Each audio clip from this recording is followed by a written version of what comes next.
Men, pernah nggak kalian ketemu buku yang makin kalian baca, makin kalian sadar kalau kalian tuh bukan cuma lagi baca, tapi lagi diajak ngobrol. Buat aku sih Zarathustra ya, karyanya Friedrich Nietzsche. Kadang bikin kening berkerut, tapi dalam hati tuh ngomong, iya juga ya gitu. Jadi Zarathustra itu dikisahkan hidup bertahun-tahun di gunung.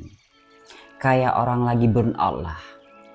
Terus mutusin buat cabut dulu dari keramaian, mencari ketenangan, mencari jati diri, sampai dia ngerasa cukup. Oke, aku udah lumayan ngerti hidup nih gitu. Saatnya turun gunung. Iya, dia turun gunung dong.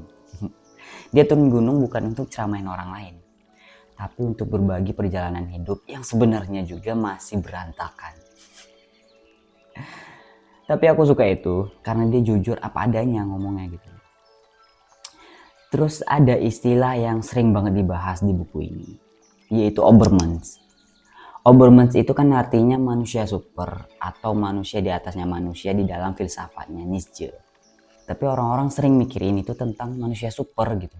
Padahal bukan. Menurut aku gini, Obermensch itu manusia yang berani bukan hanya untuk sekedar ikut arus doang, tapi manusia yang bilang aku mau hidup dengan caraku.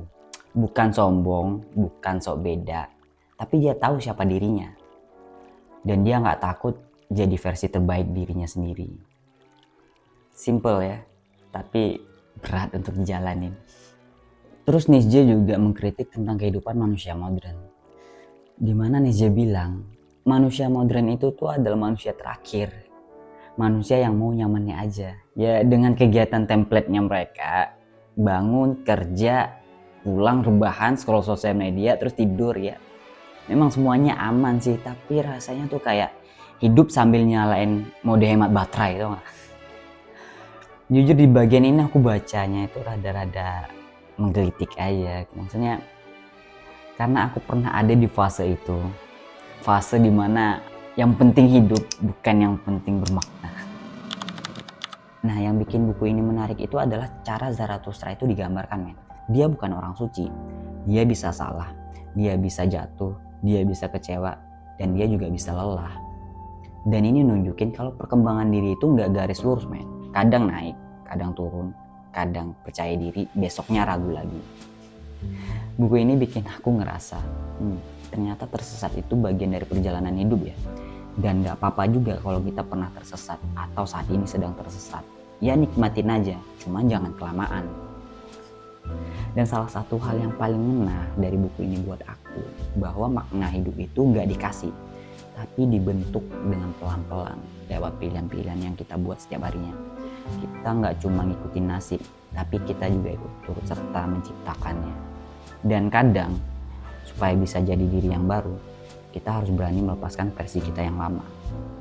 Aku baca buku ini bukan buat ngerasa pinter ya, karena jujur aja, di beberapa bagian bikin aku diem dulu beberapa detik. Tapi justru itu yang bikin aku tambah penasaran.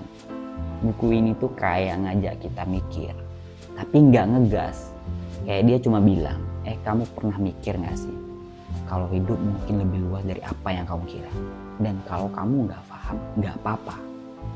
Zarathustra itu bukan untuk dikejar, tapi untuk ditemenin. Kayak kita lagi curhat lah sama teman. Wow. Jadi kalau kalian pengen buku yang bisa jadi teman refleksi, yang bisa bikin kalian berhenti sejenak di tengah hiruk pikuknya dunia, Zarathustra worth it menurutku. Nggak perlu kalian baca cepet, cukup baca dan izinkan kata-katanya menyentuh bagian dirimu yang mungkin selama ini kamu tutup rapat. Dan kadang hidup memang butuh jeda, men. Dan buku ini buat aku adalah salah satu jeda yang paling berarti di beberapa waktu belakangan. So, aku Yulian, itu aja cerita hari ini. Semoga video ini bermanfaat. Dan sampai ketemu di video-video selanjutnya. Salam hangat, salam cinta, dan salam damai. See you next time. Bye.